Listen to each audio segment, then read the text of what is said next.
اللہ کے نبی صلی اللہ علیہ وسلم آئے، دنیا کے اندر پیدا ہوئے اور آپ کو نبوت ملی، تو تمام انسانوں کو اللہ تعالیٰ کی طرف معرفت کروائی گئی، تعارف کروایا گیا، اللہ کی پہچان دلوائی گئی۔ تو فرمایا کہ صحابہ اکرام جب اللہ کو پہچانے تو پھر اللہ کی ماننا آسان ہوا، نماز کا حکم ہوا، نماز پڑھنا آسان ہوا، یا ایھا الانسان۔ پھر اس کے بعد میں جتنے بھی احکامات دنیا کے اندر اترے، جتنے بھی احکامات قرآن کے ذریعے سے بتائے گئے، تمام کے تمام احکامات کو پورا کرنا، چاہے وہ شراب کو چھوڑنے کا حکم کیوں نہ ہو، چاہے وہ پردے کا حکم کیوں نہ ہو، چاہے وہ نماز کے اعتبار سے کیوں نہ ہو، چاہے زکوٰۃ اور حج کے تعلق سے کیوں نہ ہو، جتنے بھی احکامات بارہا اترتے گئے دنیا کے اندر، ان تمام احکامات کو اللہ تعالیٰ کی اطاعت کے ساتھ پورا کرنا ان کے لیے آسان ہو گیا۔ اور صرف یہ ایک ہی چیز کی بنیاد پہ ہوا، معرفت کے لحاظ سے ہوا۔ اور جو چیز کی کمی اب موجودہ دور کے اندر ہے وہ وہی معرفت کی ہے۔ معرفت کے علاوہ، یقین کے علاوہ جتنی بھی ساری چیزیں ہیں وہ سب کی سب ہمارے پاس ہیں۔ قرآن شریف ہے، قرآن شریف کی تلاوت ہے، اس کی نالج ہے، اس کی صحیح سمجھ ہے، نمازیں ہیں، روزہ ہے، حج ہے، زکوٰۃ ہے، یہ ساری چیزیں ہمارے پاس موجود ہیں۔ جو چیز کی ہمارے پاس کمی ہے وہ ہے معرفت اللہ، وہ اللہ کی پہچان، کہ ہم ابھی تک اللہ کو پہچانے نہیں۔ اب آدمی جو چیز کو پہچانتا نہیں تو پھر اس کی مانتا بھی نہیں، اور جو چیز کو پہچانتا پھر اس کو مانتا۔ اس کی آسان مثال ایسی ہے، اس کی آسان مثال یوں دی جا سکتی کہ ایک پولیس آفیسر ہو یا پھر کلیکٹر ہو یا پھر جج ہو، جب آدمی اس کو پہچانتا تو پھر اس کے آنے پر اس کا ادب و احترام کرتا۔ اگر وہی پولیس، وہی ایس پی، وہی کمشنر اگر سول ڈریس پہ آ جائے تو پھر اس کو نہیں پہچانا آدمی، تو جب سوال کرا تو بھئی کہاں جا رہے تم، تو آپ کو کیوں، آپ کون ہوتے پوچھنے والے، ایسے سوال جواب الٹے ہو جاتے۔ لیکن جب انہیں یونیفارم پہ آ گیا تو جب اس کو پہچان لیتا ہے انہیں، تو جب اگر انہیں آگے پوچھا کہ کہاں جا رہے ہیں تو بھئی میں فلانی جگہ سے آیا، میرا دوست یہاں پر آ رہا، مجھے یہاں پر جانا ہے۔ فرمایا کہ معرفت کی بیس پہ سارے عمل اطاعت کرنا آسان ہو جاتا۔ تو آج ہم سے جو اطاعت کی محنت جو ہماری چھوٹ جا رہی، وہ صرف اور صرف معرفت کی وجہ سے چھوٹ جا رہی، کہ ہم اللہ کو ابھی تک پہچانے نہیں۔ اگر ہم اللہ کو پہچان لیتے، اگر ہم اپنے پیدا کرنے والے کو پہچان لیتے، تو فرمایا کہ ہر حال میں اللہ کی ماننا ہمارے لیے آسان ہوتا، ہر حال میں، چاہے بچوں کے درمیان میں ہو، چاہے کام کاج کے درمیان میں ہو، چاہے جھاڑو مارنے کے درمیان میں ہو، چاہے کاروبار کے درمیان میں ہو، چاہے ماں باپ کے درمیان میں ہو، چاہے سکولز کے اندر ہو، چاہے کالجز کے اندر ہو، چاہے بازار کے اندر ہو، چاہے راستے کے اندر ہو، چاہے سواری کے اندر ہو، چاہے مرض کی حالت میں ہو، چاہے موت کی حالت میں ہو، ہر حال میں اللہ کو ماننا آسان ہوتا۔ اللہ کو ماننا الگ ہے، اللہ کی ماننا الگ ہے۔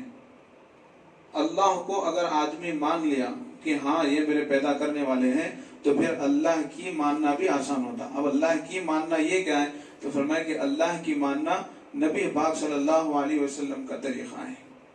قل ان کنتم تحبون اللہ فاتبعونی یحببکم اللہ،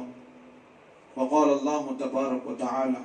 قل اطیعوا اللہ واطیعوا الرسول۔ اللہ نے یہ احکامات دیے ہیں، اللہ تعالیٰ نے یہ احکامات دیے ہیں۔ اب یہ احکامات کو پورا کرنا یہ اللہ کی ماننا ہے۔ فرمائے کہ یہ صرف اور صرف اسی بنیاد پہ ہوگا جس بنیاد پہ اللہ کے نبی صلی اللہ علیہ وسلم نے صحابہ کے درمیان اس چیز کو پیدا کیا۔ اسی محنت کی بنیاد پہ یہ کام ہوگا۔ اگر وہ محنت نہیں ہوگی تو پھر یہ بنیادی چیز ہمارے پاس آنے والی نہیں ہے۔ اور وہ بنیادی چیز کیا ہے؟ وہ بنیادی عمل کیا ہے؟ دعوت کی محنت ہے، دعوت کی محنت۔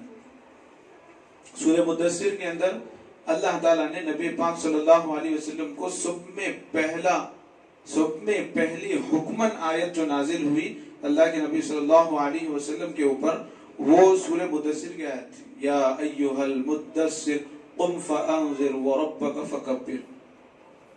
اس کے اندر حکم دیا گیا اللہ کے نبی صلی اللہ علیہ وسلم کو۔ اس سے پہلے جو آیت اتری تھی سورہ علق کی، اقرأ بسم ربک الذی خلق خلق الانسان من علق، فرمائے کہ اس سورت کے اندر ان آیتوں کے اندر صرف اللہ کے نبی صلی اللہ علیہ وسلم کو صرف پڑھنے کا حکم تھا کہ اے نبی جی پڑھیے، اپنے رب کے نام سے پڑھیے، صرف پڑھنے کا حکم تھا۔ تو جب یہ آیتیں نبی پاک صلی اللہ علیہ وسلم کے اوپر نازل ہوئی تو فرمایا کئی زمانے عرصے تک پھر آیتیں اللہ کے نبی صلی اللہ علیہ وسلم کے اوپر نازل نہیں ہوئی تھی۔ تو اللہ کے نبی صلی اللہ علیہ وسلم بہت گھبرائے ہوئے تھے، بہت بے چین تھے، بہت تڑپ آپ کے اندر آ گئی تھی، بخار کی سی حالت آپ کے اوپر،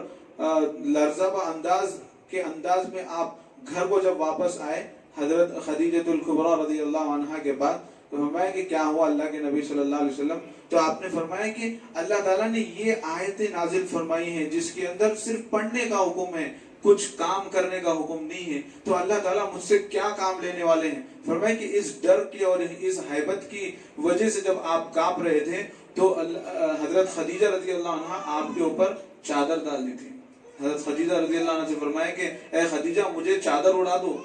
کہ مجھے تکلیف ہو رہی ہے، مجھے کپکپی آ رہی ہے، مجھے بخار سا آ رہا ہے۔ تو فرمایا کہ اسی موقع پر چند زمانے کے بعد میں جب قرآن کی آیت اتری سورہ مدثر کی، یا ایھا المدثر، اے چادر اوڑھنے والے نبی جی اٹھیے، وربک فکبر، اپنے رب کی بڑائی کو بیان کیجئے لوگوں کے اندر۔ تو یہاں پر حکم ملا آپ کو، اس سے پہلے کوئی حکم کی آیت نہیں نازل ہوئی تھی۔ وربک فکبر، اپنے رب کی بڑائی کو بیان کیجئے کہ آپ کے رب، آپ کے پالنے والے کیسے ہیں۔ تو فرمایا کہ جب یہ محنت چلتی گئی تو لوگوں کے اندر اللہ کا تعارف ہوا، اللہ کو پہچانے، تو پھر اس کے بعد میں حکمن آیتیں جو احکامات کی اتری، نماز کی، روزے کی، حج کی، زکوٰۃ کی اور صدقے کی، پردے کی، یہ سارے احکامات جیسا اترے تو فرمایا صحابہ کے اوپر یہ کام کرنا آسان ہوا۔ آج ہمارے پاس یہ سارے اعمال ہیں، لیکن جو چیز کی کمی ہے وہ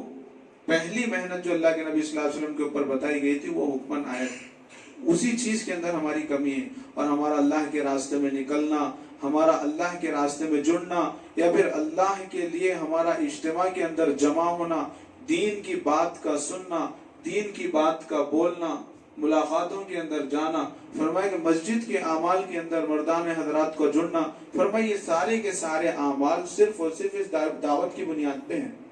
دعوت کی بنیاد پہ۔ فرمایا کہ اللہ کے نبی صلی اللہ علیہ وسلم، احادیث پاک کا مفہوم ہے جس کا خلاصہ ہے کہ معراج کے موقع پر نبی پاک صلی اللہ علیہ وسلم جب دنیا سے جب اوپر سدرہ کی طرف لے جائے گئے تو اس موقع پر جب آپ کا سفر ہو رہا تھا تو اللہ کے نبی صلی اللہ علیہ وسلم نے کچھ ایسا دیکھا کہ جبرائیل علیہ السلام تھے سامنے، تو پوچھا کہ جبرائیل کہ یہ کیا چیزیں ہیں جو آسمان سے، جو عرش کی طرف سے یہ دنیا کی طرف آ رہی ہیں، اور یہ کیا چیزیں ہیں جو دنیا سے عرش کی طرف جا رہی ہیں؟ تو حضرت جبرائیل علیہ السلام نے فرمایا کہ جو آسمان سے جو دنیا کی طرف آ رہی ہیں وہ آپ کے امت کے حالات ہیں، اور جو دنیا سے اوپر، جو نیچے سے اوپر جو جا رہی ہیں وہ آپ کے امت کے اعمال ہیں۔ تو فرمایا کہ امیر محترم مرحوم نعیم اللہ خان صاحب کے پاس میں جب ہماری جماعت کی واپسی ہوئی تھی تو اس وقت میں حضرت ایک بات فرمائے تھے کہ ایک چین کی طرح ہے کہ بہت آسانی کے ساتھ ہمیں سمجھ میں آنے والی بات ہے۔ فرمایا کہ انسان کے حالات کا تعلق اس کے اعمال سے ہے، ایک سے ایک دوسری، انسان کے حالات کا تعلق اس کے اعمال سے ہے، اور اس کے اعمال کا تعلق اس کے ایمان سے ہے،